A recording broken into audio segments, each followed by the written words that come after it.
So this is the last Sunday or the last weekend of the church year. So tomorrow will be, or next Sunday is the new year of the church calendar. So Advent na next Sunday. So bilis ng panahon, 8 months, but we continue to study. So our topic this afternoon will be on Matthew 25:34. So continuation pa rin kagabi.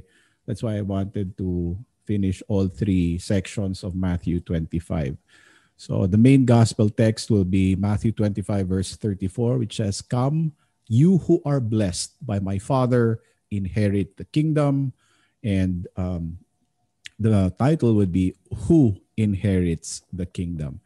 And let us begin with a hymn, and the hymn will serve also as our opening prayer.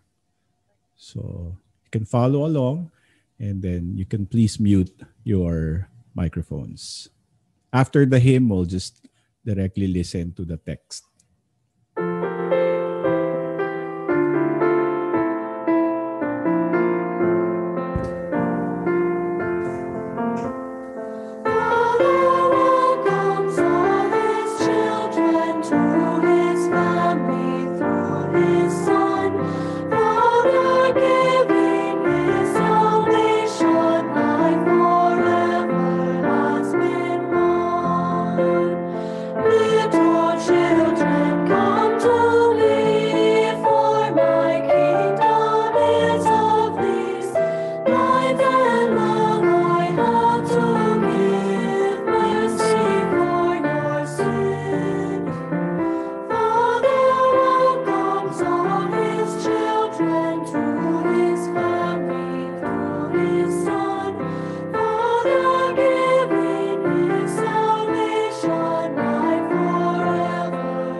When the Son of Man comes in his glory, and all the angels with him, then he will sit on his glorious throne. Before him will be gathered all the nations, and he will separate people one from another, as a shepherd separates the sheep from the goats. And he will place the sheep on his right, but the goats on the left. Then the king will say to those on his right, "Come, you who are blessed by my Father. Inherit the kingdom prepared for you from the foundation of the world. For I was hungry, and you gave me food. I was thirsty, and you gave me drink. I was a stranger, and you welcomed me. I was naked, and you clothed me. I was sick, and you visited me. I was in prison, and you came to me." Then the righteous will answer him, saying, "Lord, when did we see you hungry and feed you, or thirsty and give you drink? And when did we see you a stranger and welcome you, or naked and clothe you? And when did we see you sick or in prison and visit you?" And the king will answer them, "Truly I say to you, as you did it to one of the least of these my brothers, you did it to me." Then he will say to those on his left, "Depart from me, you cursed, into the eternal fire prepared for the devil and his angels. For I was hungry, and you gave me no food. I was thirsty, and you gave me no drink. I was a stranger, and you did not welcome me, naked, and you did not clothe me, sick and in prison, and you did not visit me. Then they also will answer, saying, Lord, when did we see you hungry, or thirsty, or a stranger, or naked, or sick, or in prison, and did not minister to you? Then he will answer them, saying, Truly I say to you, as you did not do it to one of the least of these, you did not do it to me. And these will go away into eternal punishment, but the righteous into eternal life. Okay, so that's the the text for the last Sunday of the church year, and that's the Judgment Day. No, it's not really a parable. Matthew 25 has two parables, and the third section, itong the judgment of the nation. Sometimes they call it the parable of the sheep and the goats. Actually, it's not a parable, but it is an apocalyptic vision of what will happen on the last day. So also tomorrow is called normally the last Sunday of the church year. We would call it in the church calendar as last Sunday of the church year. But in the Catholic tradition, which is the Holy Christian Church, it's also called Christ the King Sunday. It's called Christ the King because end times, si Jesus will come, hindi na yung parang yung sa first coming niya, na baby siya, in humility, in lowliness, and konti lang nakakaalam at pinaalam sa mga shepherds lang yung pinakamababa, yung antas ng status sa society. But on the second coming of our Lord Jesus, everybody will see him when he comes from on high. And he comes not with humility, but with all the angels, with all the hosts of heaven. Everybody will see him, and he will come as a judge. And he will be reigning as king. So kaya tinatawag siya na Christ the King Sunday. And Matthew 25, as we have already mentioned, medyo bilisan lang natin itong background kasi tapos na natin to. Again, it's still preparation, readiness. Yun ang pinaka-theme. And then it continues for the 4 Sundays of Advent, preparation pa rin. Advent, the coming of our Lord.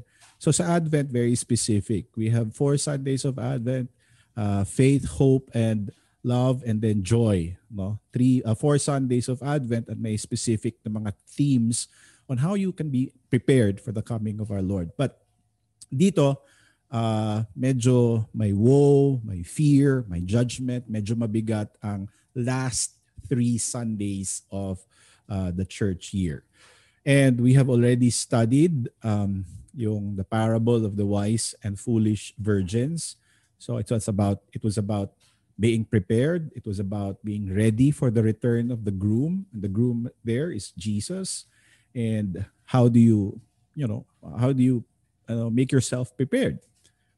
Being ready. How do you prepare for that? How do you prepare for the coming of Jesus? By having oil. And the oil is the word and sacrament. And the second, which we studied last night, is the parable of the talents. Readiness here, or preparation, involves being faithful, a faithful steward over that which the master has provided. So generally, ang parable of the wise and foolish virgins, it just talks about preparedness. What helps us in our preparations? What keeps us ready or prepared? The Word of God, the Word and the Sacrament. And how do we practice being prepared? May mga drill ba tayong ginagawa? Hindi. Parable of the Talents tells us faithfulness to all the things that God has given us. And ang pinakamalaking binigay ng Diyos sa atin, of course, is faith and all the other blessings that come. We use these things for the furtherance of the kingdom of God. And finally, yung third and last na topic natin is sa Matthew 25, eto na, the judgment of the nations. So the last remaining verses of 25. So it's 31 to 46. And as I've said, it is a vision of Judgment Day. And here, nandyan sa slide, readiness means faithfulness hindi lamang sa mga bagay na binigay sa atin ng Diyos, hindi lang sa time, talent, and treasure, but faithfulness also, or readiness also means being faithful with our relationships to the least of these. Yung sinasabi sa verse 40, no? To the least of these of my brethren, to our brothers in the faith. Kaya kanina when I posted a message, no, please pause and let us pray for our sister who may dinadaanan, and the husband who's in the hospital. So yun, that's an example. No? We are concerned. We are invested with our relationships in the Christian church. We remember them.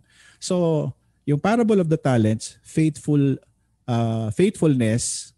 using or managing the resources that God has given us. Sa judgment of the nations naman, faithfulness in our relationships. No? That is what makes us, that helps us become ready to stand before God, and while preparing for the return of our Lord, we are to be faithful to the least of these. So now take note, etong tatlo, no? Parable of the wise and foolish virgins, preparation, and then judgment of the nations, preparation. So preparation, readiness. But ano ang pinakapareho ng lahat dito? Kasi yung first, no, keeping the faith burning. Dito naman, sa pangalawa, faithfulness sa resources, time, talent, and treasure. Sa pangatlo, faithfulness in the least of these, my brothers, sabi ng king. So, ano ang common denominator ng tatlo? What do you think? Simula pa lang, tanong na kaagad. Ano ba yan, Pastor? But anong pareho? Kita nyo ba? And you look at it, there's, yung common denominator dito is faith. So, ito yung core. Being faithful can only happen if we have faith. And our faith will be preserved, will be strengthened if we are steeped in the Word and Sacrament.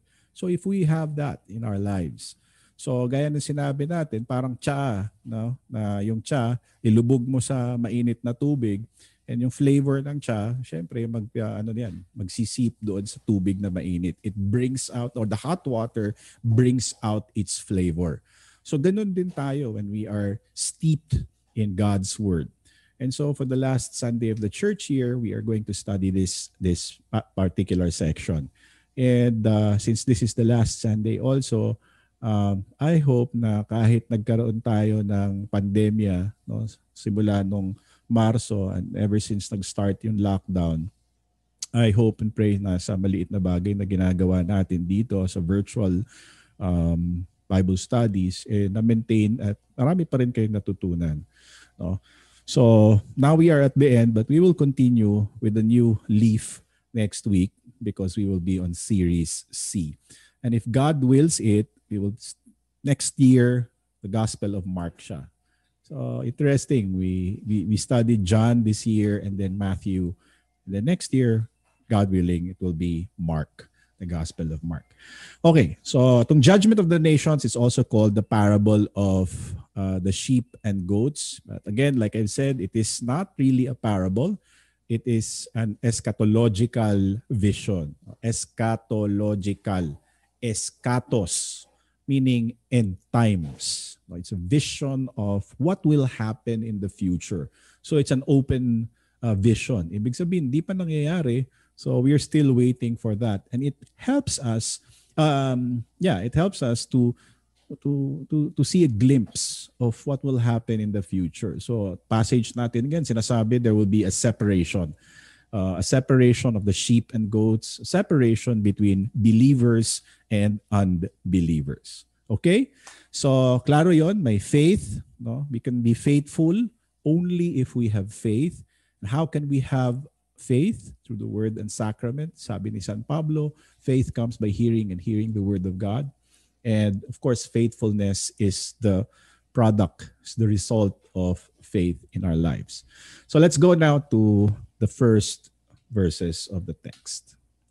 Okay, so Christ the King, nandyan may picture. Andyan, no? Hindi sheep and goats. It's very hard to look for pictures in the internet sa topic na ito. Kasi nga, wala eh. Something that will still have to happen in the future. And may mga ano din, no? Let me just share to you this icon nasa right side. That's one of my favorite icons of Christ the King. And merong nakasulat dyan, Christus Vincit, Christus Regnat, Christus Emperat. So Christ comes, Christ reigns, and Christ commands.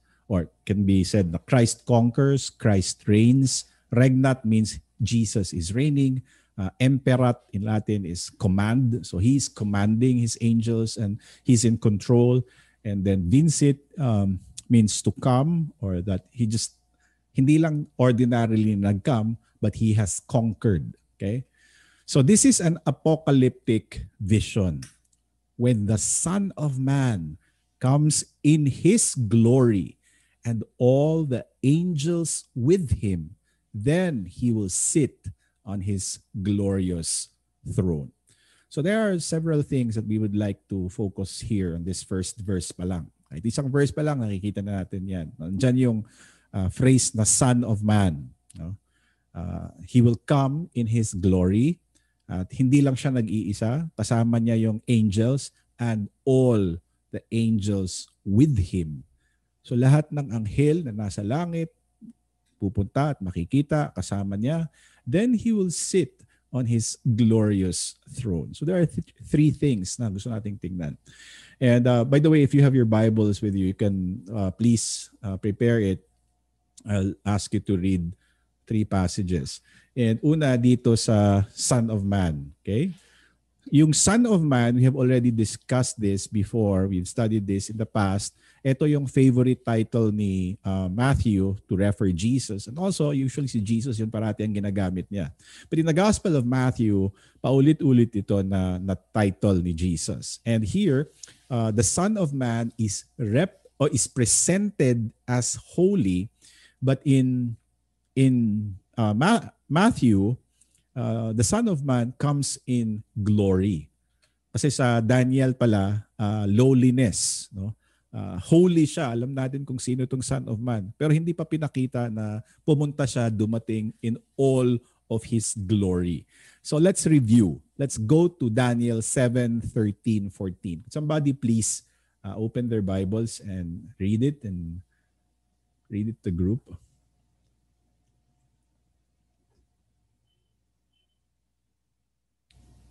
Daniel 7.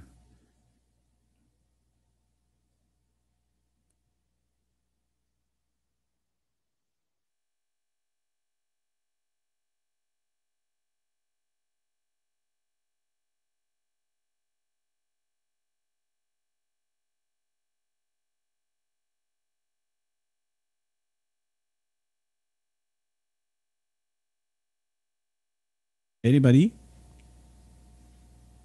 Kung meron. Just opening up. Don't have the Bible here sa phone lang kasi, no? 13. 2 verses.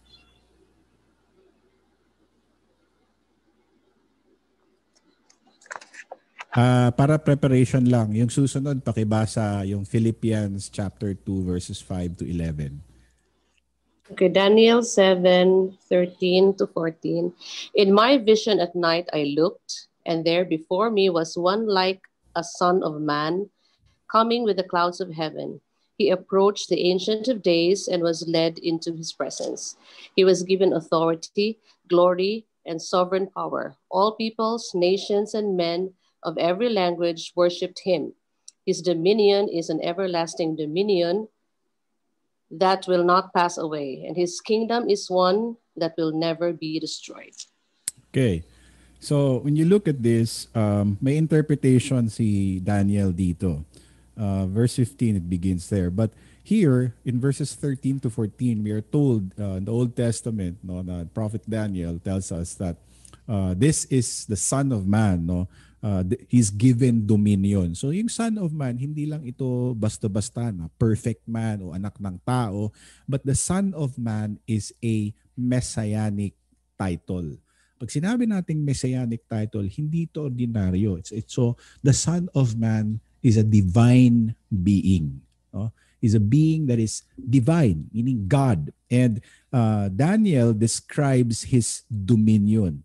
Behold, the clouds of heaven, there came like a son of man, and he came to the Ancient of Days. And the Ancient of Days is, of course, the Father, and was presented before him. And so, nandyan na yan sa Old Testament. And dito, in chapter 25, verse 31, we are told that this Son of Man mentioned in the Old Testament, in the prophecies of Daniel, now comes. He arrives. No? He comes not just in lowliness, but comes in glory. So here, glory here has already been foretold in the Old Testament. And ang unang pagdating ni Jesus, and of course we know that the one who will come is Jesus, the King is Jesus, the Son of Man is Jesus, because many times at the gospel, yun na nga ang title niya na ginagamit, di ba? So, ang unang pagdating ni Jesus, the first time that he came into this world, hindi ganito yung tawag nito, manner of arriving. The first time that Jesus came here, he was clothed in humility. And let us look at Philippians chapter 2 verse 5, just to contrast yung first coming ni Jesus and yung dito sa 25. Philippians chapter 2 verses 5 to 11. And let me read it to you. It says here, have this mind among yourselves, which is yours in Christ Jesus, who, though he was in the form of God, did not count equality with God a thing to be grasped, but he emptied himself by taking the form of a servant, being born in the likeness of men. And being found in human form, he humbled himself by becoming obedient to the point of death, even death on the cross. Therefore, God has highly exalted him and bestowed on him the name that is above every name, so that at the name of Jesus, every knee should bow, in heaven and on earth and even under the earth, and every tongue confess to Jesus that Jesus Christ is Lord, to the glory of God the Father. So there is a contrast here. Matthew 25 tells us that the Son of Man comes in power, in glory, with all the Sabaoth, the heavenly hosts. We say Sabaoth in the communion and the communion liturgy. And so all the angels were present with him, and then he sits on his glorious throne. In contrast, the first time that he came, he was born in a manger to very poor parents, Joseph and Mary. And they were visitors nila, yung mga ninong at ninang, ay mga shepherds. And the shepherds were lowly people during those times. Ito yung mga street sweepers of their society. Walang vice president, walang president, walang CEO na pumunta. It was a very simple, walang fanfare. But when the Lord returns, yun ang exact opposite. Ang similarity lang is that there were angels that came. So first, the birth of Jesus, they announced it to the shepherds. And dito naman, may angels pa rin. But now, another difference also is that the first time Jesus came as a savior to save, to rescue people from their sins, now Jesus comes in judgment. So ito, tandaan natin, Jesus comes in judgment the second time around. And he will also be coming in all of his glory and with all of the nations assembled before him. So nobody can escape. Hindi pwedeng magtago, hindi pwedeng mag-excuse, hindi, everybody will be able to see him when he comes. And siguro sa isip natin, paano ba mangyari ito? How can this be? The earth is round, or sabihin natin medyo oblong siya, or I don't know ano talagang shape. That's not the point. The point is, whether nasa kabilang dako ka ng mundo, kikita mo pa rin. So ganun ang mangyayari sa katapusan ng mundo when the King returns. Okay? And he will command his angels to blow their trumpets, and according to the book of Revelation, all the dead will rise, and all those who believe will rise first, and then the rest will also rise. Even the unbelievers will be presented in his presence. So that's the picture that we are trying to have and remember and also observe Christ the King Sunday. It gives us a glimpse of the future. Okay? And ito yung sinabi, verse 32. Before him will be gathered all the nations. Sabi kanina, everybody will be assembled, all the nations. And ano mangyari? He will separate people one from another, katulad ng pagse-separate ng mga shepherd sa sheep and goats. Okay? You will separate people from one another as a shepherd separates the sheep from the goats. And before we go to the sheep and the goats, sabi dito, gathered all the nations.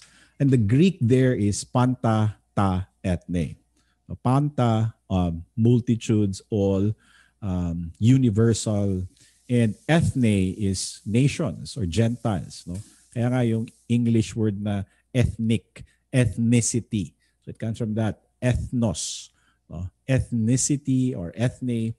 Ito yung ibig sabihin, multitudes, nations, Gentiles. And what does this mean? Ano bang ibig sabihin ito?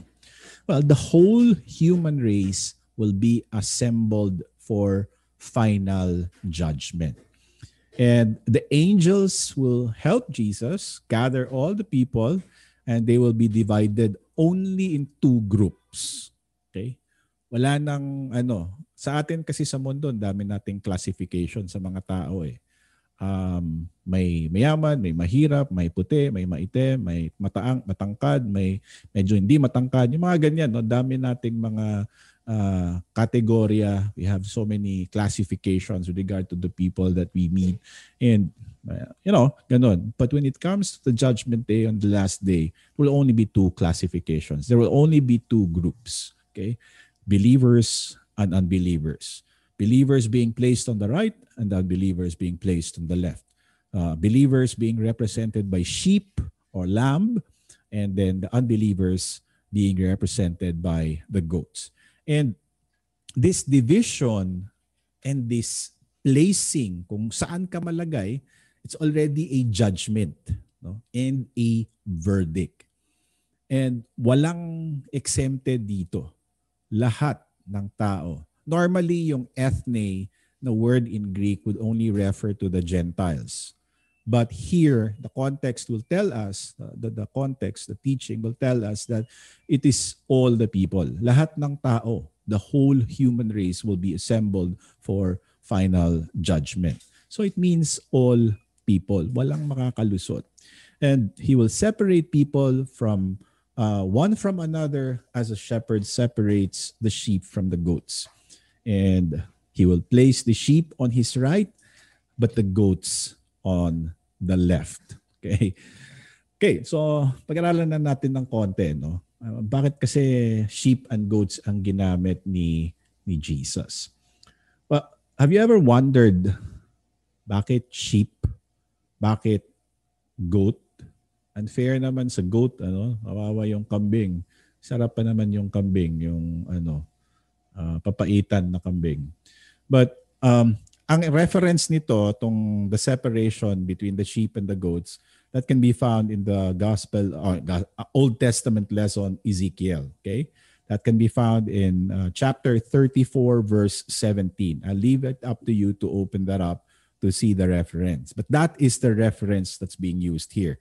Separation of the sheep and the goats. And if you can kita nyo sa background ng slide natin, nandyan, no? It's a herd of sheep, and then nami-mix din yung mga goats. The imagery is that of sheep and goats. So tanong, ano ba ang pinagkaiba nila? Bakit sheep and goats? Pareho naman sila ng itsura. In fact, pagpinsan sila, no? Sabihin natin yung mga goat may sungay kaya bad sila. Hindi, yung sheep meron ding sungay yon, malalaki, no? So actually pare-pareho sila ng itsura. But if you remember our previous lesson, the parable of the wheat and the tares. 'Di ba? You remember that parable we studied in the past week na magkamukha sila.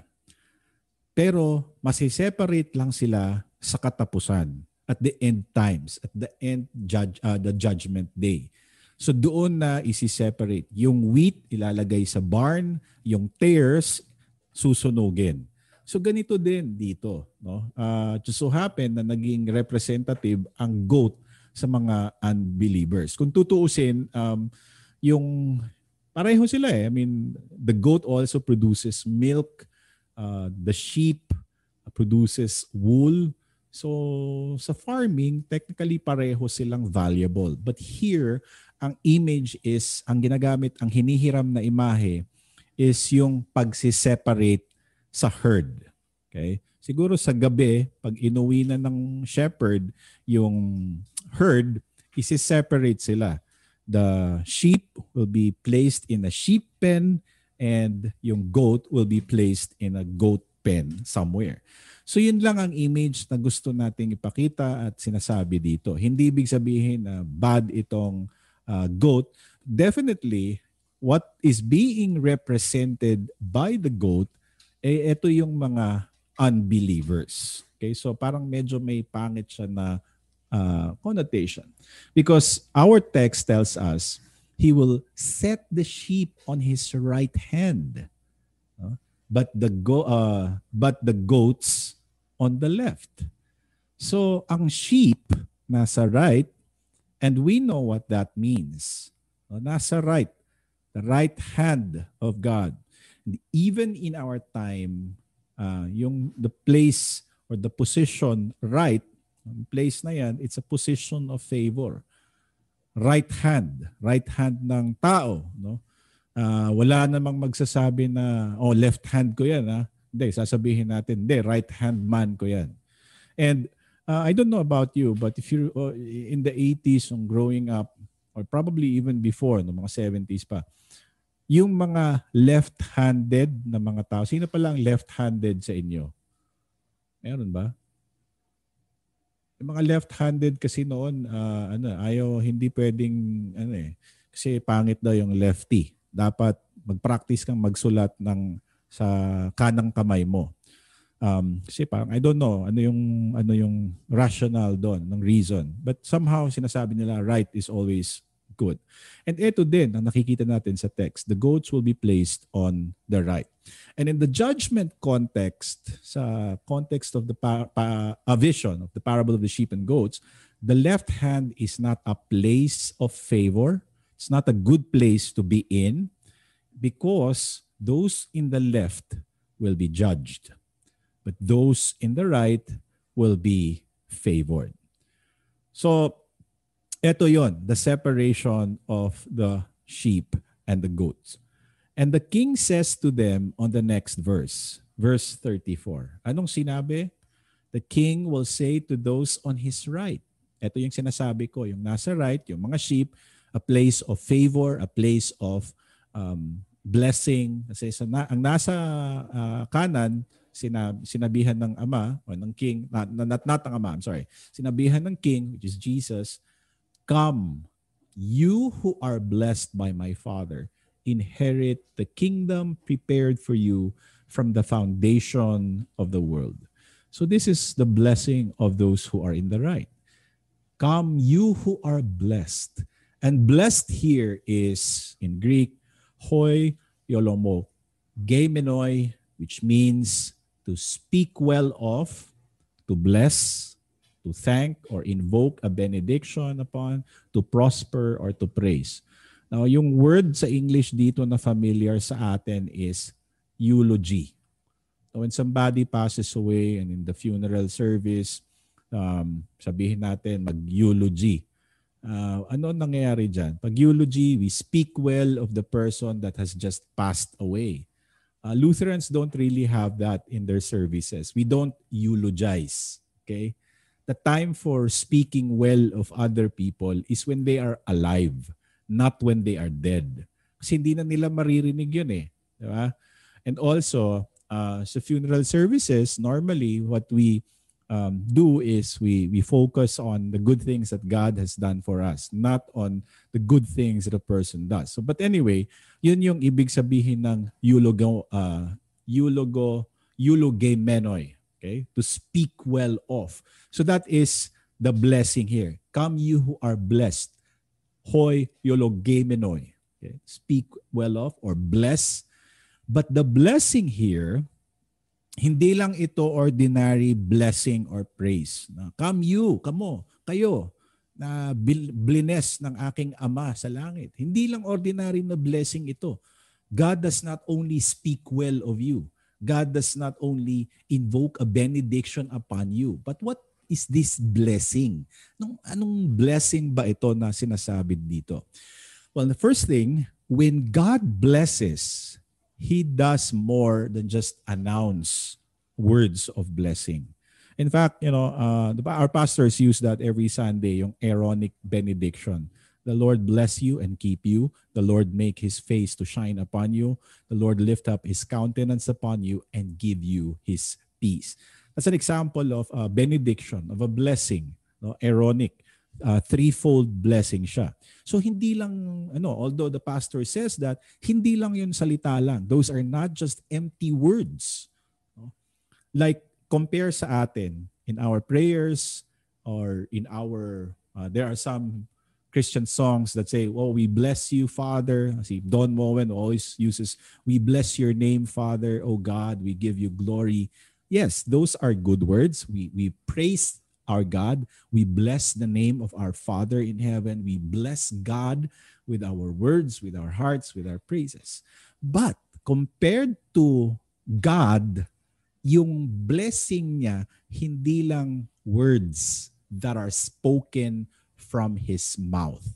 Okay?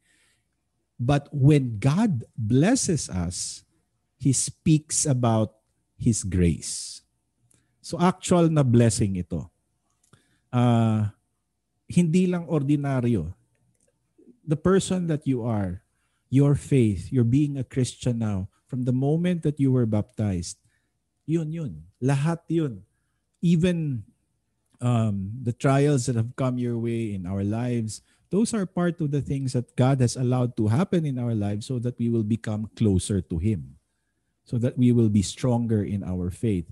And in the first thing, ang una, siya ang nagbigay sa atin ng faith natin, pananampalataya natin. So when the King says, "Come, you who are blessed by my Father," these are not empty words. Think of your life. Now that we're here studying His Word, from the day that you were baptized until now, growing in your faith, lahat ng yon ay blessing ng Panginoon. And hindi lang yan. The good thing, the best thing is yet to come when He returns from heaven to rescue us from this dying world. Actual na blessing. And there's one more thing na dapat tingnan natin.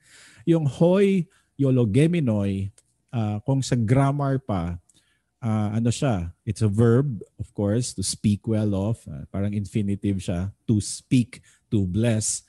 But dito, it is past participle.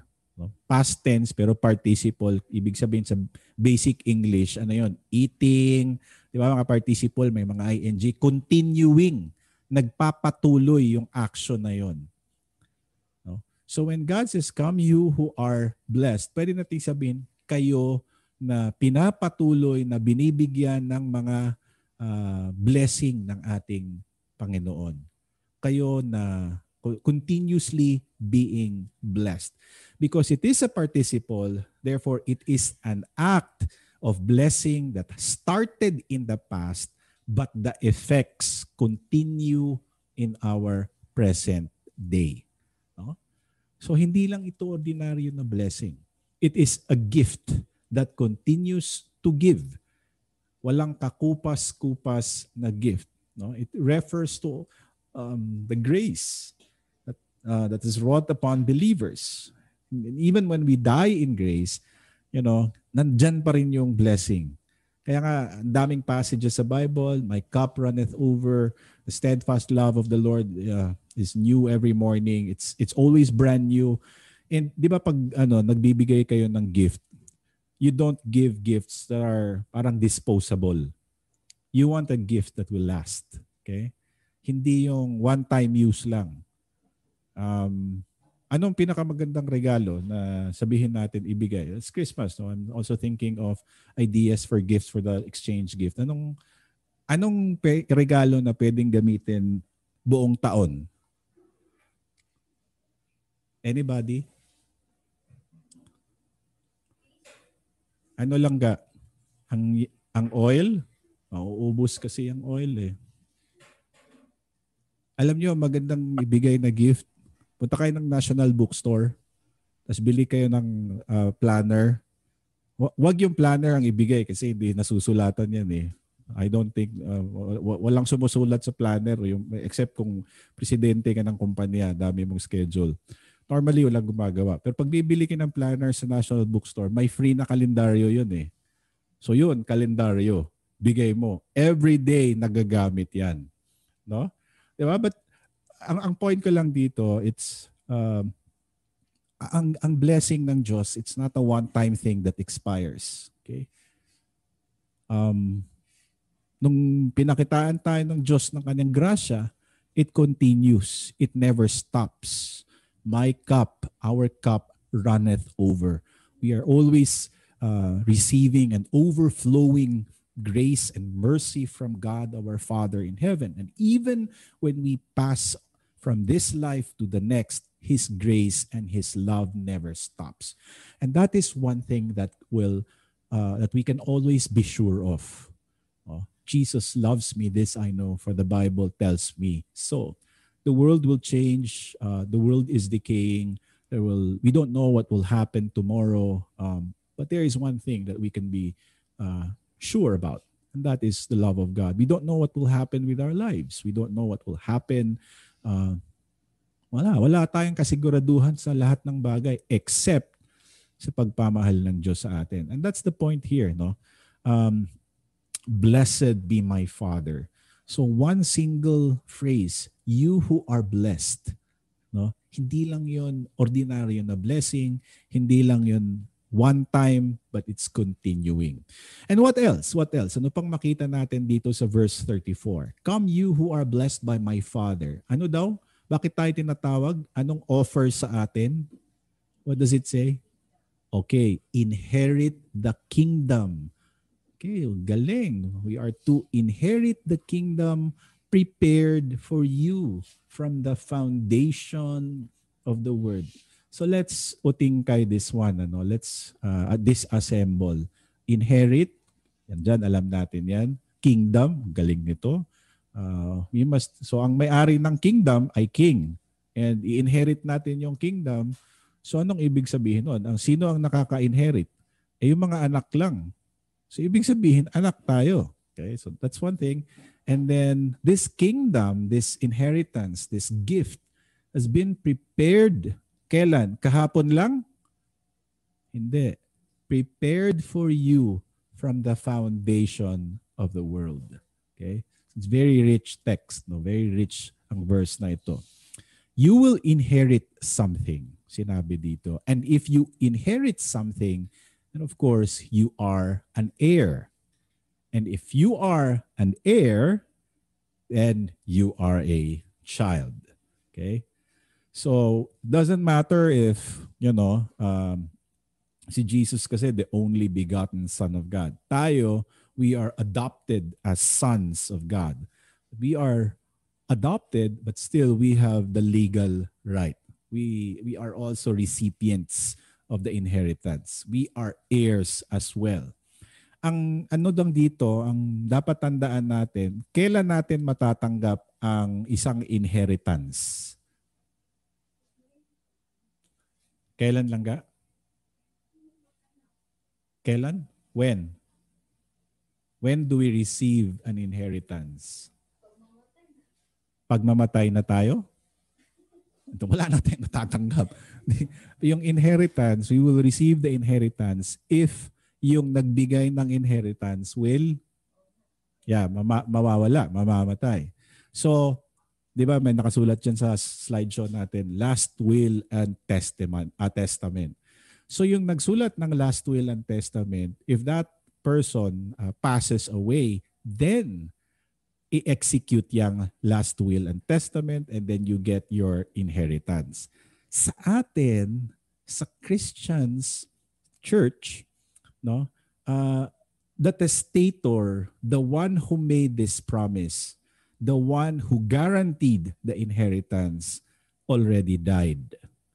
Kasi ang testator dito is Jesus eh. And the night that he was betrayed, that was the night that he made the last will and testament. Diba ano sabi sa communion? This is the New Testament in my blood, which is shed for you for the forgiveness of sins. So Jesus died on the cross, and because of that, this inheritance has been set into motion, and now we have been made children, and we are recipients of this inheritance. Okay? So it's a gift. An unearned gift. Hindi mo pwedeng pagtrabahuan ito. Kailangan lang talaga na ikaw ay isang anak.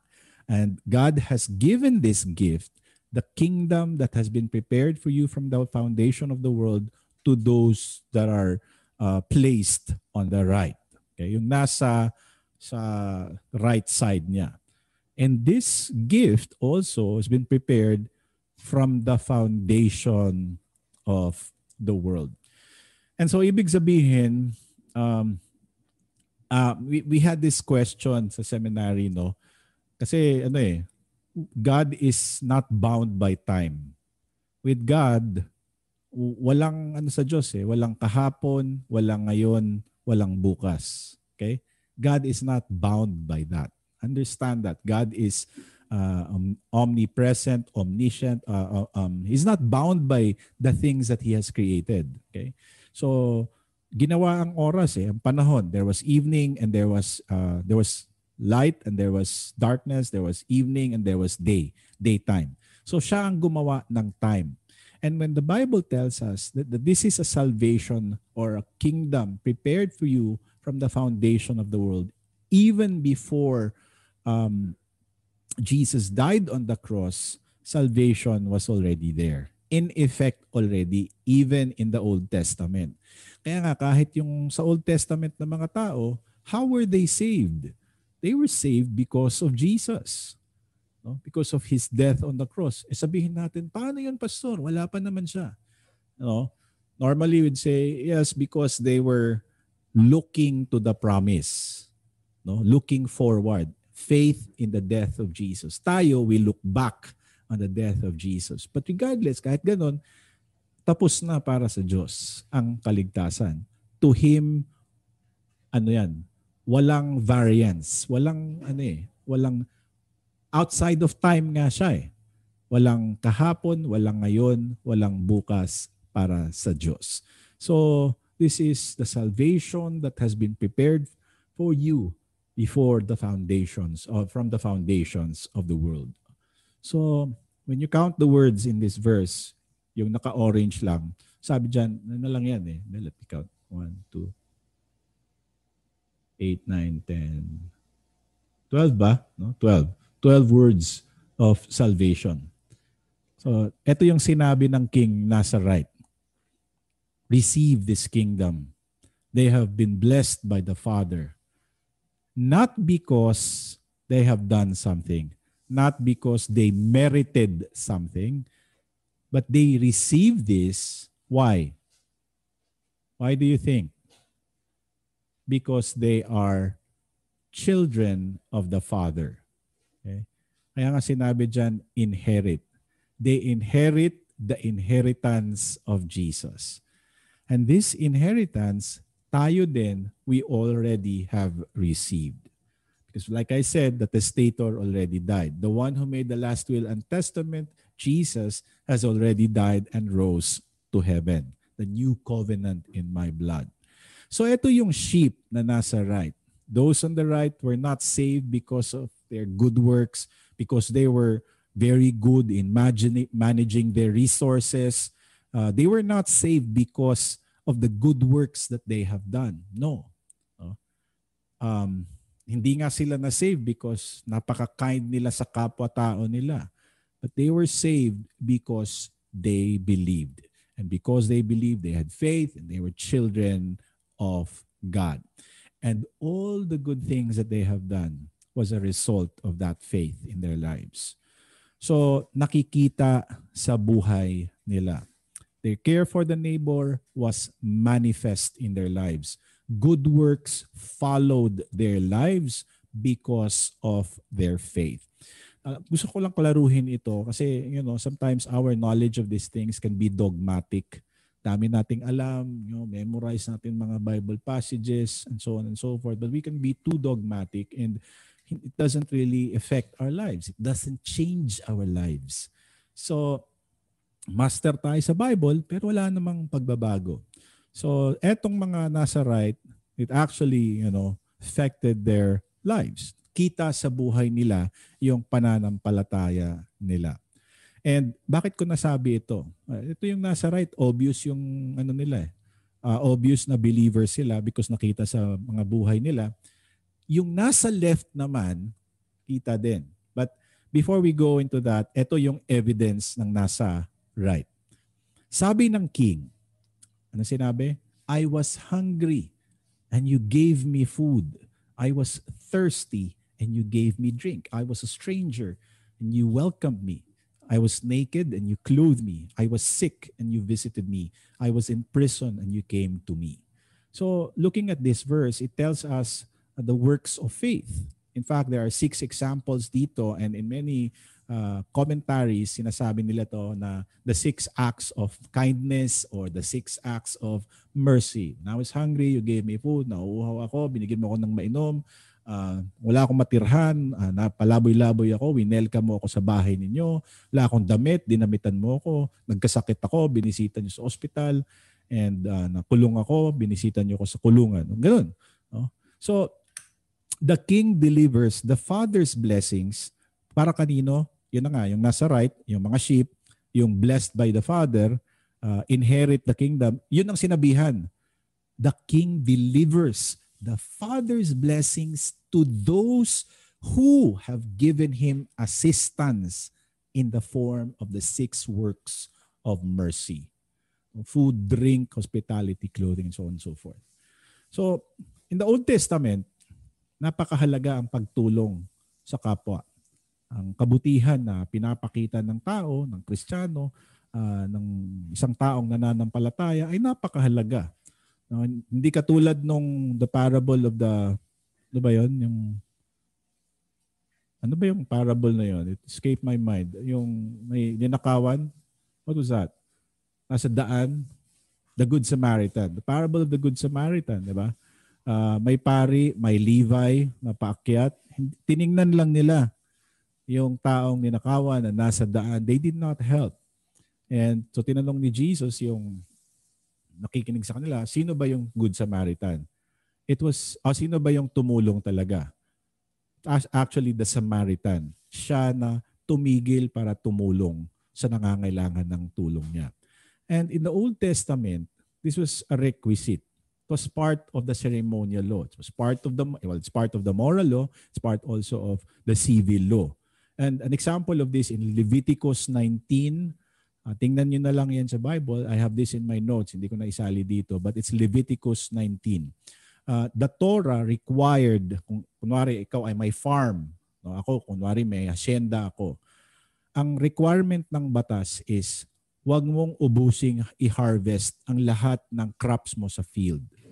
Dapat mag-iwan ka sa mga tabi-tabi, sa mga para yung mga widow, yung mga orphan, yung walang mga makain, ay pwedeng mag-harvest din sa farm mo. So it was legislated in the Old Testament. Yung kindness, yung pagtulong sa kapwa.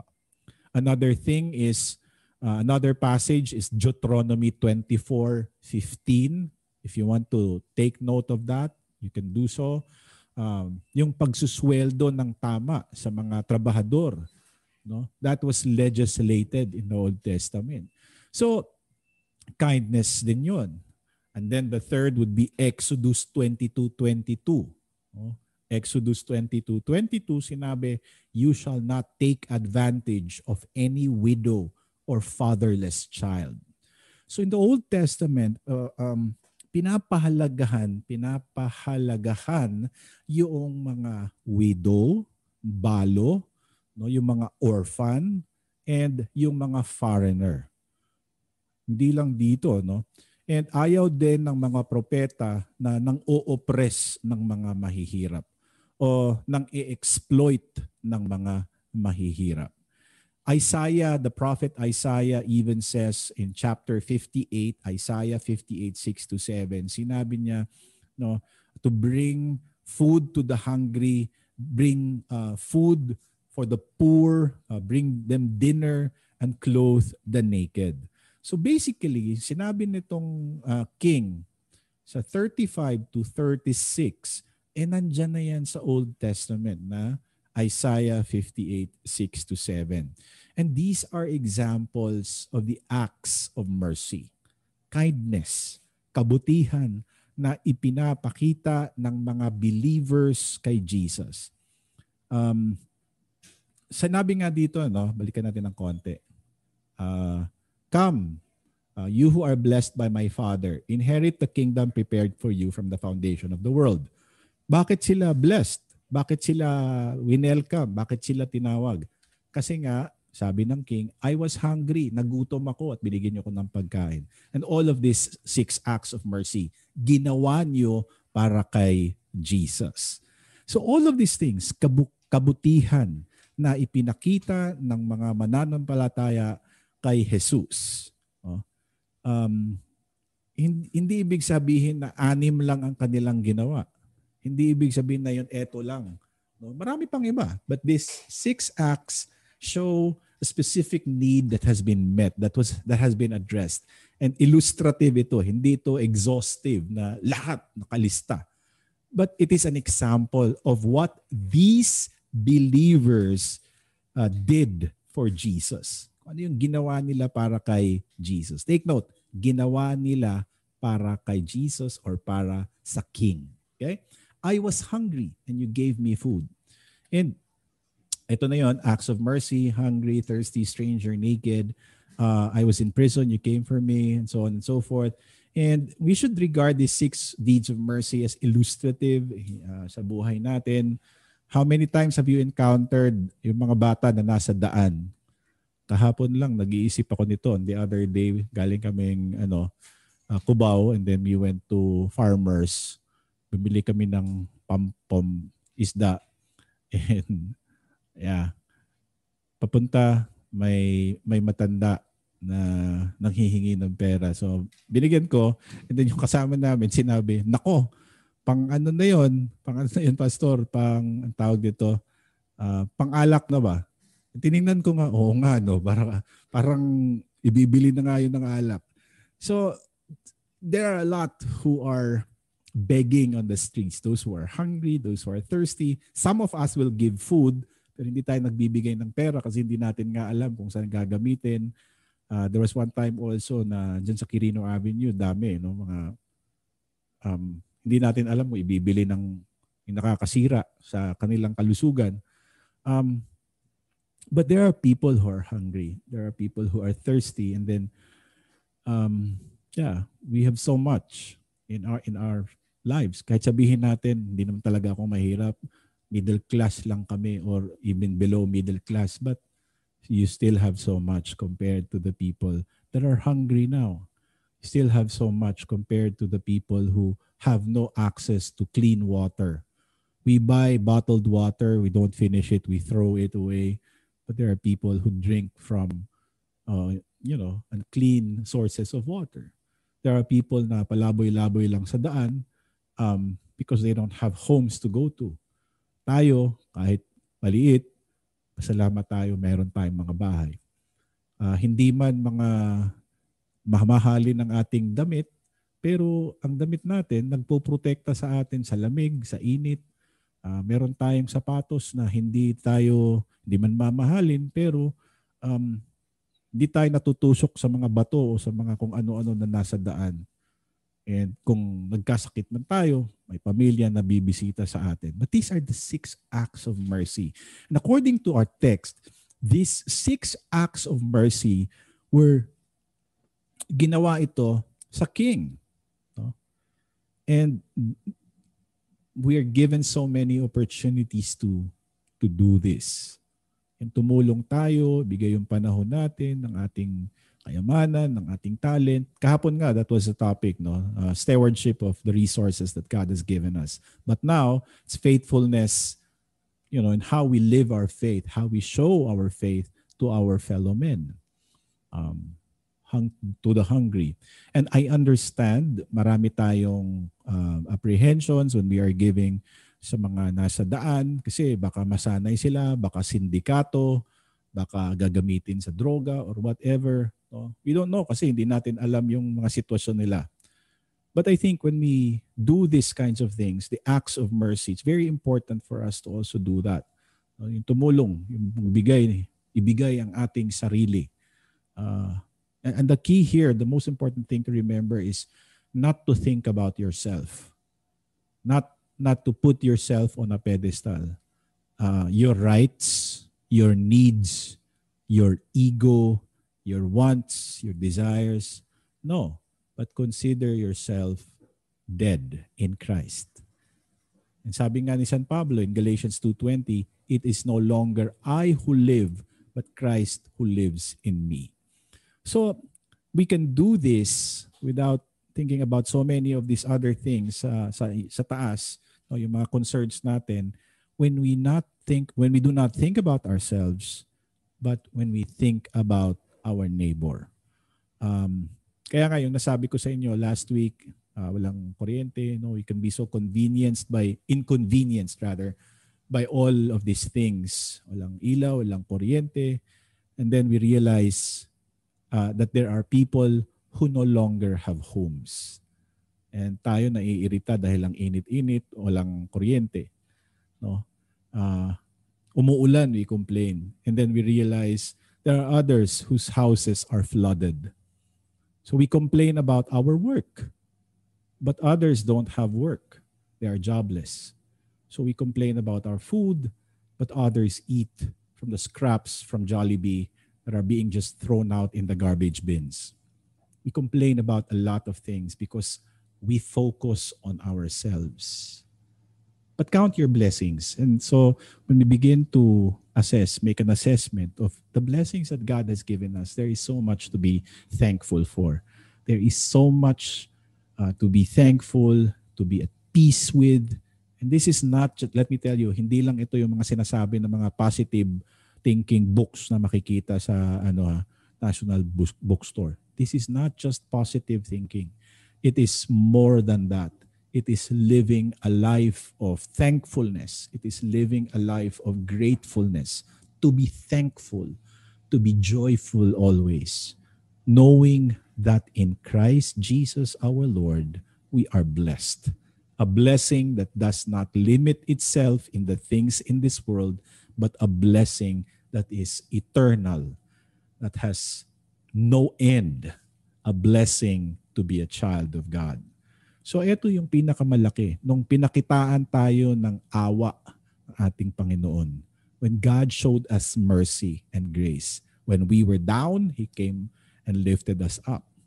And so, ang resulta niyan sa ating mga buhay is of course pagpapasalamat.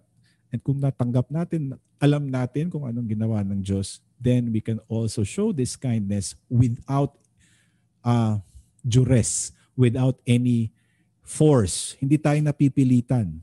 No? Mapapakita natin ito sa kapwa natin. We don't feed the hungry para makita ng mga tao at sisika tayo. Hindi ganoon. We don't give drinks to those who are thirsty and expect something in return from them in the future. If they're no longer thirsty, bigyan. Quid pro quo. Hindi.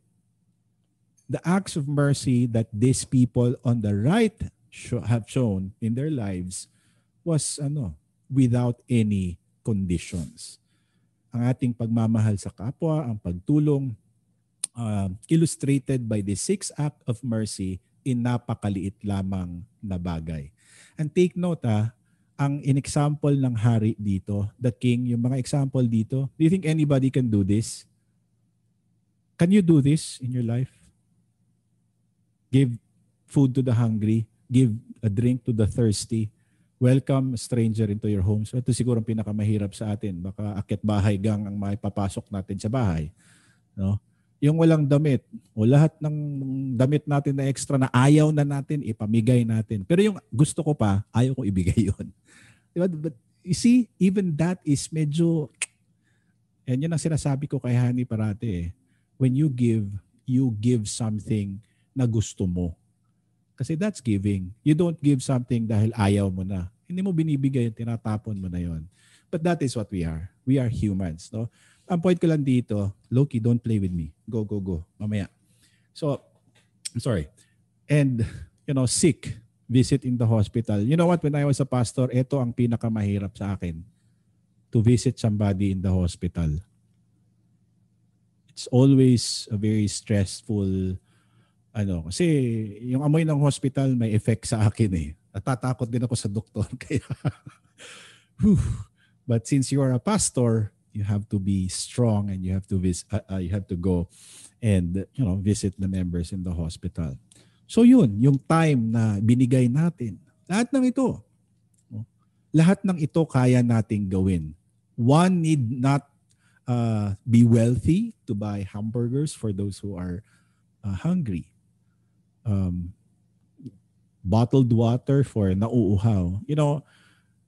Ang point lang dito, hindi nga sacrifice ang hinihingi eh. Ang sinasabi lang, kahit napakaliit ng faith mo, kayang gawin ito. Because the demand here, ang work na ang work na ginawa ng faith mo ay hindi yung super big na sacrifice. Naiwan mo yung lahat para mag-missionary ka doon. Hindi ganun eh. Wala nga dito yan eh. Napaka-simple ng acts of mercy. And so, ang binanggit dito, kahit sino pwedeng gawin. God does not demand the great sacrifice because He has already given that great sacrifice for us. No, hindi. Ang gusto lang makita dito is a faith that is producing faithfulness in loving our neighbors. Kapwa natin. All these works are works that even the smallest of faith can do. And I don't know if you know my lola, si Mrs. Tambuboy. I remember the lesson that she taught us when we were younger sa Sunday school. Sabi niya, when you give to somebody, kung magbibigay daw kayo, magbigay kayo, yung right hand nyo ang magbigay, do not let your left hand know what your right hand is giving. Di ba biblical yun? Ibig sabihin, do not be proud of what you're doing. Do not think about it. Huwag niyong kwentahin, huwag niyong ilista. That's Matthew 6, by the way. Matthew 6, 1-4. When you give to the needy, do not let your left hand know what your right hand is doing. That your giving may be in secret. And your Father who sees in secret will reward you. So ang point is, don't even think about it. Don't keep track. Don't count the kindness that you have extended. Whether they forget or not, that's fine. No?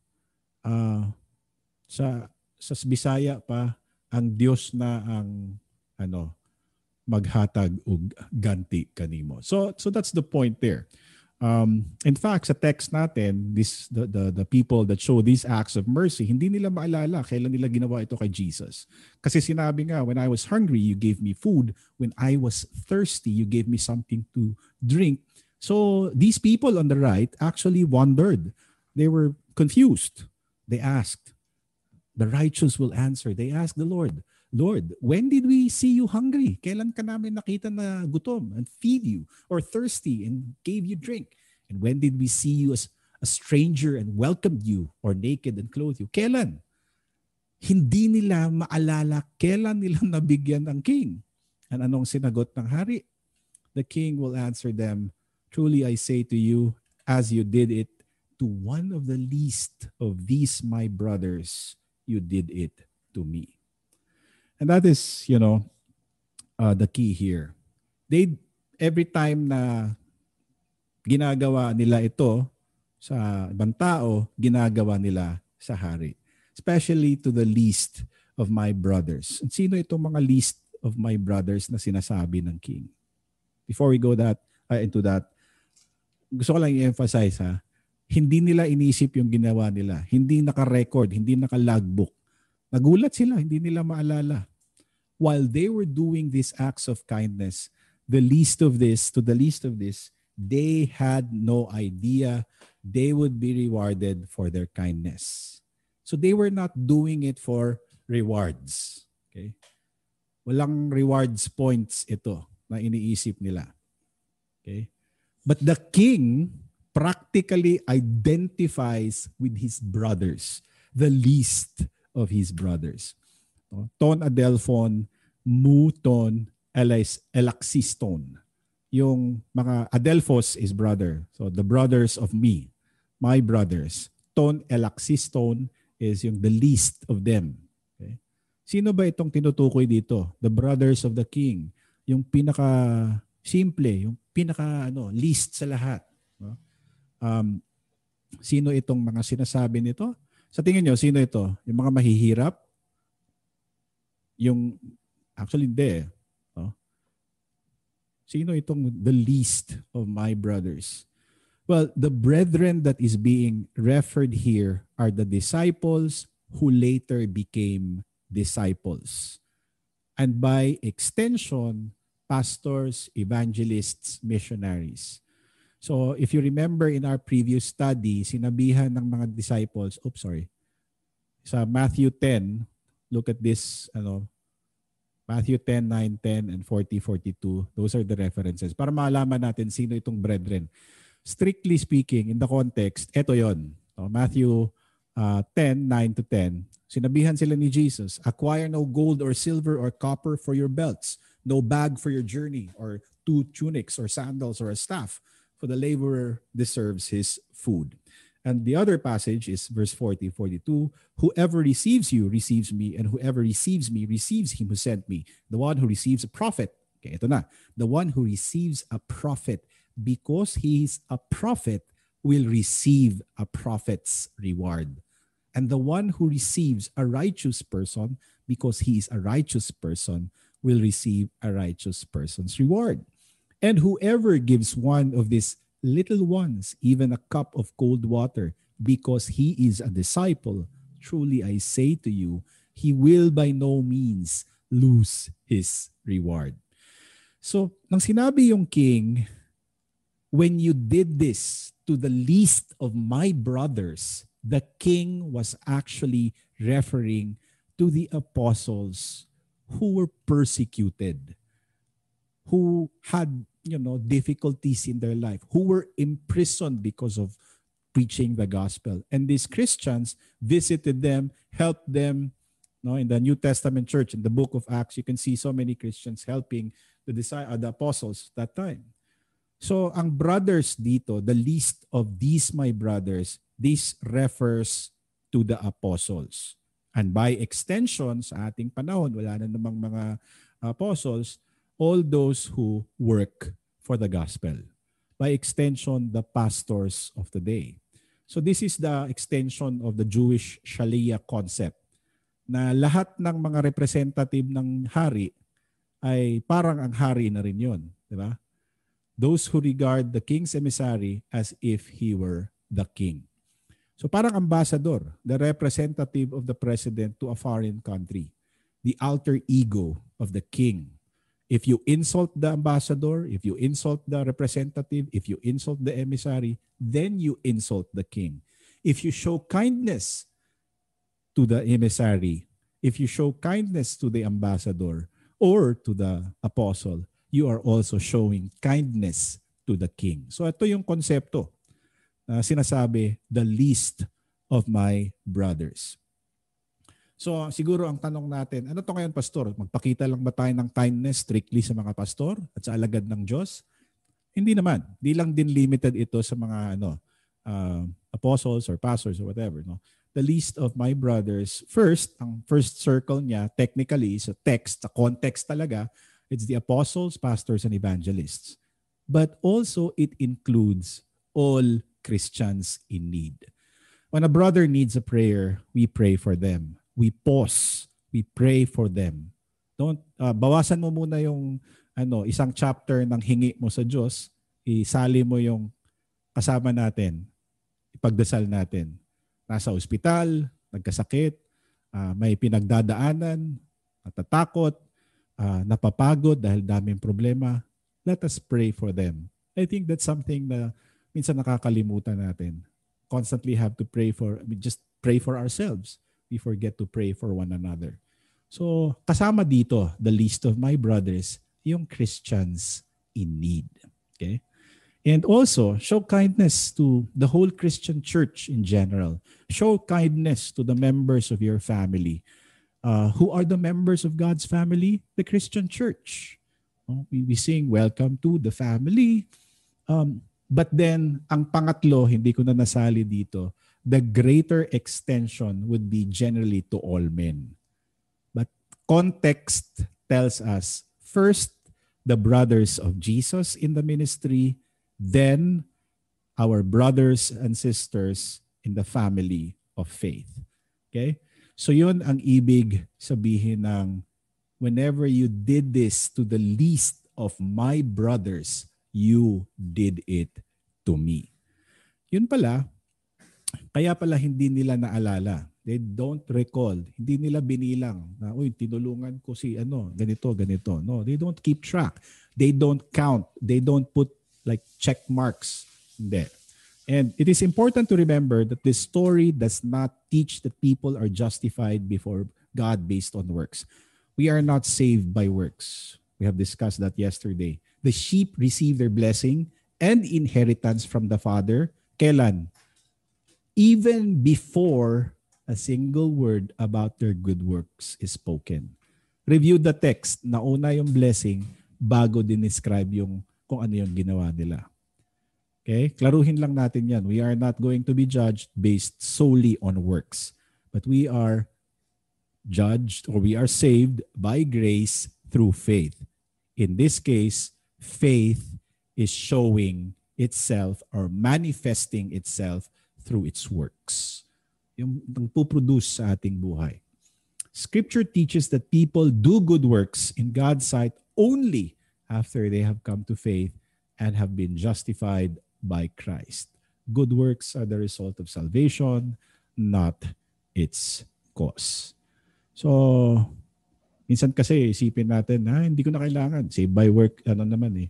Pero ano sinabi ni James? Let me show you my faith by my good works.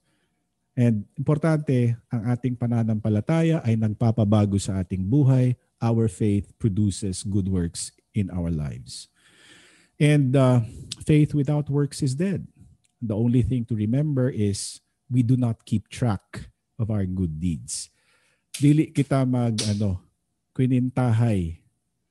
We do not keep track. Kaya kung ang Diyos kukwentahan din tayo, hindi patay tayo. No? So, ngayon, ito yung ginawa ng nasa right. How about the ones on the left? The ones on the left, what does the king say? Then he will say on those on the left, depart from me, you cursed, into the eternal fire prepared for the devil and his angels. So kung na-bless yung nasa right, yung nasa left ay na-cursed. Instead of an invitation to a kingdom prepared for them from the foundation of the world, they were going to enter to an eternal fire which is prepared for the devil and his angels. So, yeah, I think hindi na kailangan ng madaming explanation. instead of blessing, they will receive cursing. And para sa mga naniniwala, etong maririnig nila sa katapusan. The last day, come, blessed by my Father, inherit the kingdom. But for those who do not believe and those who do not have faith, what will they hear? Depart from me, you cursed, in the eternal fire. Because of the absence of faith, there was also an absence of works that followed. That is why they were judged and condemned. At inulit ng hari, verse 42, for I was hungry and you gave me no food. I was thirsty and you gave me no drink. I was stranger and you did not, okay, puro negative, did not welcome me. Naked and you did not clothe me. Sick and in prison and you did not visit me. Okay? Kahit sabihin natin napakabuti mong tao, wala kang sinasaktan. Di ba, usually yun ang parati na yung naririnig. Wala naman akong ginawang masama. Oo nga, wala ka ding ginawang mabuti. Ganun lang yun. So ang point dito is, anong klaseng kasalanan pala ito? Anybody who can guess? Verse 42 and 43. For I was hungry and you gave me no food. Gave me no drink, did not welcome me, did not clothe me. Di ba sa 10 Commandments natin, may tinatawag na negative and positive, yung pinagbabawal at yung pinapagawa. Remember the 10 Commandments sa Catechism? Yung hindi natin dapat gawin pero ginawa natin, ang tawag doon, the sin of commission. Pero yung mga bagay na dapat sana natin gawin pero hindi natin ginawa, anong tawag doon? The sin of omission.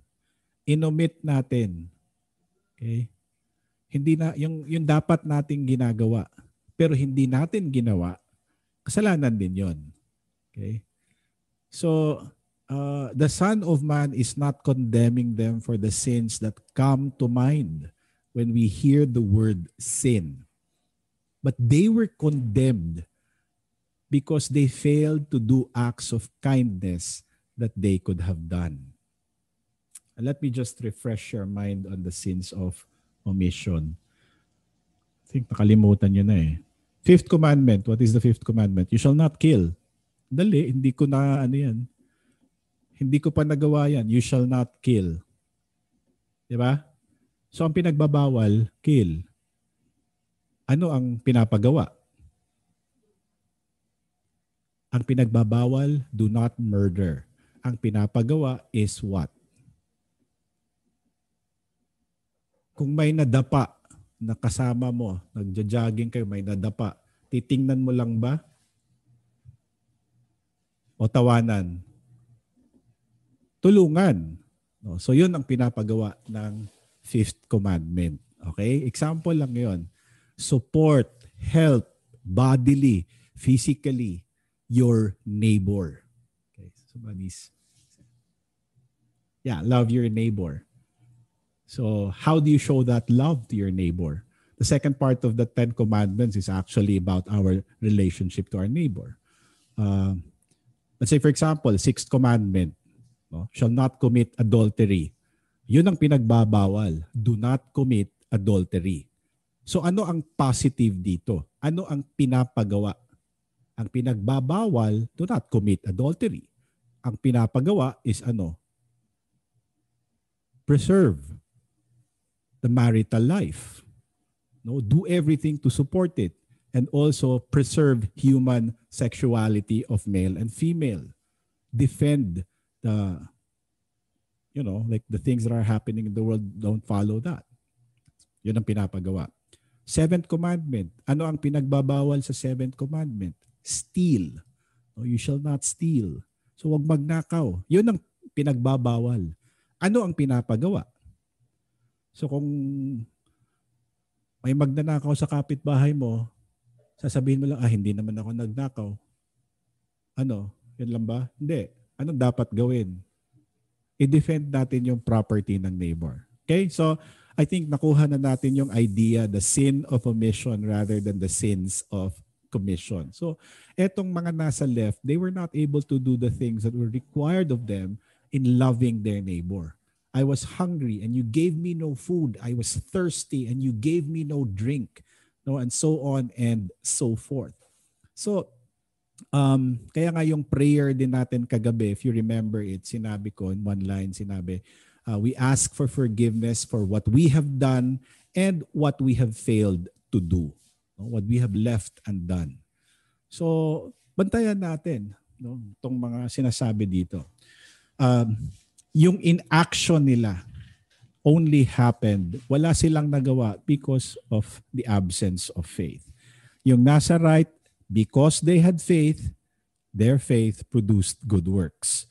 Those on the left, because they don't have faith, wala ding good works na na-produce. Okay. Nagtanong yung nasa left, kailan ka ba namin din nakita na gutom? No? Kung nakita ka namin, bibigyan ka talaga namin ng tubig, ng pagkain. Sure yan. Pero anong sagot ng hari? Ganun pa rin. Let me check. Oops. Yeah. Then he will answer to them saying, truly, truly, I say to you, as you did not do it to one of the least of this, you did not do it to me. Ganun pa rin. Kung hindi mo ginawa ito sa least of these, my brothers, you did not do it to me. Yung sa right, ginawa nyo sa least of my brothers, then ginawa nyo din sa akin. Ito ang kabaliktaran lamang yung nasa left. Okay? So anong mangyayari sa kanila? What will happen to them? So all those in the left will what? They will go away into eternal punishment. But saan mapupunta yung right? Yung nasa kanan ng Diyos. They will enter, the righteous will enter into eternal life. So eternal life is aionon, no? Aionos, meaning forever and forever. And also the punishment, eternal din. Ibig sabihin, walang hangganang punishment. But those who believe will also have eternal life. Okay? So dito, black and white. Walang gradations or gradations ba tawag dyan? Grades. No, there are no grades. Just you're in the left, you're in the right. If you're in the right, you will have eternal life forever and ever. If you're in the left, there is no jumping into the right. No? Kaya nga ang Judgment Day, it's both nakakatakot but also an exciting time for Christians. Why? Because we will now be forever with the Lord. We will see Him as He is. Okay. So that is the verse by verse study. So ngayon ang tanong is Jesus teaching us that we are saved by our works instead of faith? I think nasagot natin yan kanina. Hindi. No? Jesus is not teaching us that we are saved by our works. Okay? We maintain that we are saved by grace through faith. Ang sinasabing lamang dito or ang purpose na ipakita itong good works ng nasa kanan at walang ginawa na tao na nasa left, the purpose of this public judgment is to reveal the faith that empowered believers to do good works for others. So because of their faith, they were empowered. Okay? Yung works itself, pinapakita yung faith nila. At yung wala namang works, pinapakita din na wala silang faith kay Kristo. Because without faith, any good work we do is done only for ourselves and not for Christ. And without faith, it is impossible to please God. Okay. So that is the presentation. And before we move on to the summary, do you have questions so far? Nasagot ba yon yung about philanthropists giving money o may kulang pa, may follow-up? Okay na rin. Thank you kayo. Yeah, kasi yung good works natin, they're only good not because of the quality, but because of faith. Okay? So you should always remember that. In fact, the only good work that is accepted in the presence of God is the good work of Jesus. That is the good work. No human work will ever match that. Okay? So, any more other questions? I know, alaming questions to, no? Good works. So, meron na akong assignment ngayon. I have to answer, si Buchoy, si Jonathan. I have to check first if there is a sacrifice in the Old Testament, yung goat. Pag wala, then I can answer it. Why sheep? Kung wala na, let's move on. Let's just summarize this. Okay, the main points here. The main points of the parable. There will be a judgment. Ang judgment is separation. Yung fish, the dragnet, yung iba't ibang klaseng isda, the wheat and tares, and also this one, the parable of the sheep and the goats. There will be a separation on the last day. So nobody can escape this because all men, all nations will be brought into the presence of God. And the judgment will be according to works. Surprising, no? But remember that the works here are manifestations of faith. So hindi nagbabanggaan ang turo ng Bible, pero harmony in harmony pa rin siya. Okay? It is only faith in Christ that can produce the good works that righteous sheep do. So the good works there na-produce because of faith. So by extension, it was actually they're saved because of faith. And remember na yung good works na sinasabi dito, ebidensya na lang ito na sila talaga ay naniniwala sa Diyos. Okay? Na sila ay may pananampalataya. Kaya tama din si Apostol Santiago, si James. And then the third one says, faith alone saves, but that faith saved, but the faith that saves is never alone. Okay, let me, klaro ba yan? Kailangan nyo ng, sorry, wala pala dito, hindi pala lumabas. Faith alone saves, but the faith that saves is never alone. So, you agree with that? You need clarification?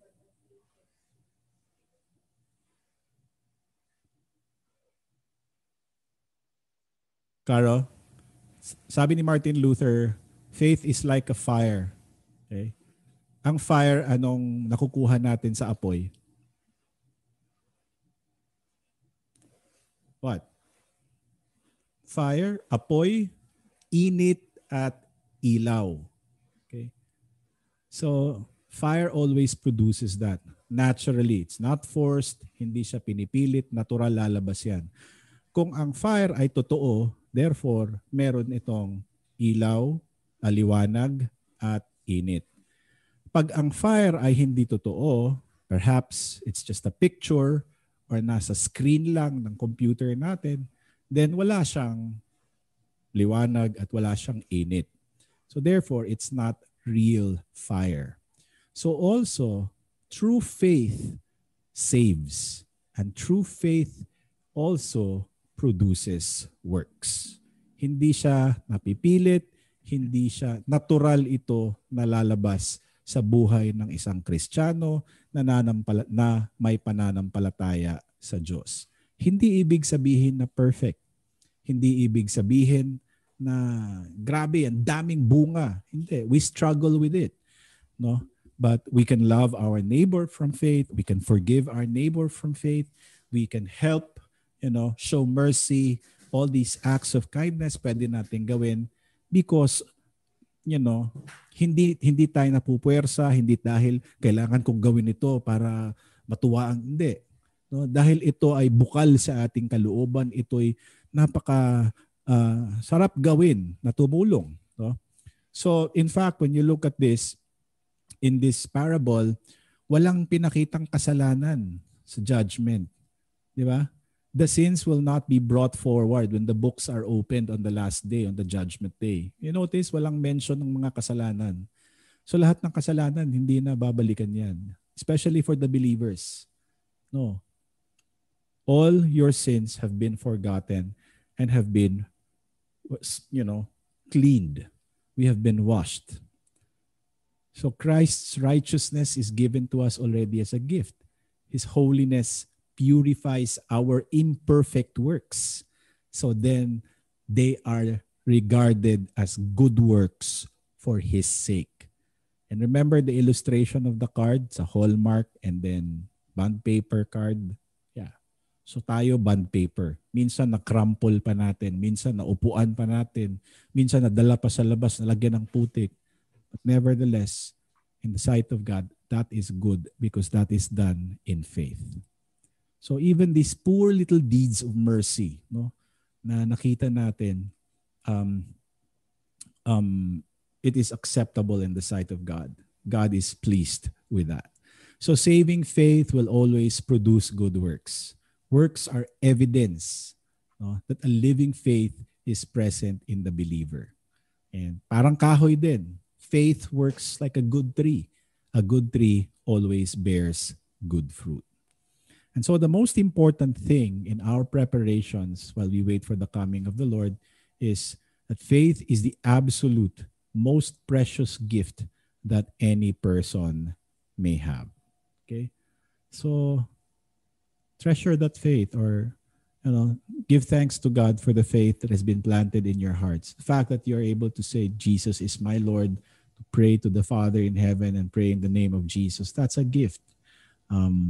So let us give thanks to God. We worship, we, study the scripture, we let it be strengthened in the word of God. We devote ourselves to prayer because faith comes and is strengthened by being in the word. So Romans 10:17, Galatians 3:5, James 1:21. Okay? So so these are the main points. There will be judgment. Judgment will be according to works. But hindi lang yan, may catch yan. It is only faith that can produce good works. And faith alone saves, but the faith that saves is never alone.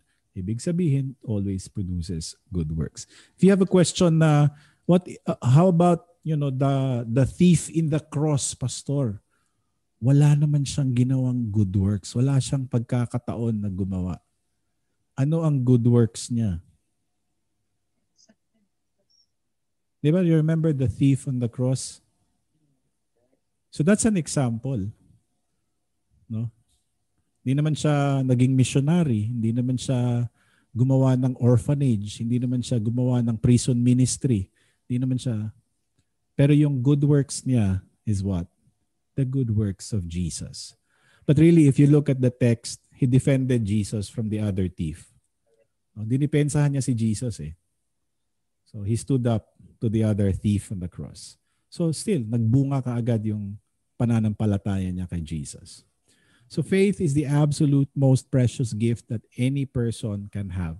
And we all have that now. And that is what we are doing to take care of the faith that God has given us. How? By letting it be strengthened through the Word of God pa rin. And that is sanctification. Okay? So, ngayon, this last Sunday of the church year, etong prayer natin. That let the Holy Spirit renew your heart so that you will live that faith. Feed the hungry, clothe the naked, visit the sick and imprisoned. Welcome the downcast, those who are discouraged, disheartened, and those who have lost their homes and love them, just as God welcomed you into His family. Share with others what a beautiful inheritance you have and the inheritance that Christ has won for all who believed in Him. So do these things out of the fullness of your heart because you love God, because you give thanks to God, and you do all of these things. But, we do not look to our works. Do not look to your works to save you. Look to the finished work of Jesus Christ on the cross. So, ang ating kaligtasan ay nandun pa rin sa ating Panginoong Hesukristo na nag-alay sa kanyang buhay. Siya ang tunay na handa. No? In Matthew 25, ang theme is preparation. Jesus is siya ang laging handa. Handang mamatay para sa iyo, handang magpakumbaba para sa iyo, handang mag-alay ng kanyang buhay para sa iyo.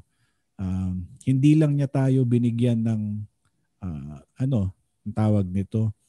Simpleng pagkain. Gutom tayo, anong binigay niya? Sariling katawan niya. Nauuhaw tayo, anong binigay niya? Hindi Coca-Cola, kundi dugo na galing sa kanya. Nagbibigay ng satisfaction sa atin for our thirsting souls. Hubot-hubad tayo sa ating mga kasalanan, pero ang ating Panginoon, dinamitan niya tayo ng kanyang damit, the robe of righteousness. Okay? Nagkasakit tayo, pero binigyan niya tayo ng bagong buhay. Siya ang namatay para tayo ay mabigyan ng buhay at magkaroon ng pagkabuhay muli sa katapusan, in the resurrection. We were imprisoned in our sins. But what did Jesus do? Ang ginawa niya, binisitan niya ba tayo sa preso? Yes. Siya, inangkin niya ang ating mga kasalanan at ipinako ito sa krus. So you see, sino itong good servant na kikita natin? Sino ang dapat i-welcome lang talaga? Si Jesus. 100% perfect yung ginawa niya. That is why tayo ay magpasalamat. Kahit konti yung pagbigay natin, we don't look at that. That will not save us. Ang pagtulong natin, hindi perfect because sometimes nandyan pa rin yung ego natin. Sarap ng pakiramdam. Picturean ako. Mga ganyan. Hindi perfect. But even so, that is still acceptable in the sight of God because even in our weakness, we are connected to Jesus. We have a living faith that is connected to Christ. And so faith in the righteous do not look to their own works, but we look to the finished work of Jesus. And so this is the good news that we bring today. It is Jesus and Jesus alone that prepares you and me. And that is why I wanted for you to get used to studying the Bible, to get used to reading the Bible. Never stop studying. Okay? So, Jesus is your righteousness. Jesus is our preparation. Jesus is our life. So, He is the one that overcomes the grave. And today is the last Sunday of the church year. It is Christ the King Sunday. And truly, He is the King of our lives.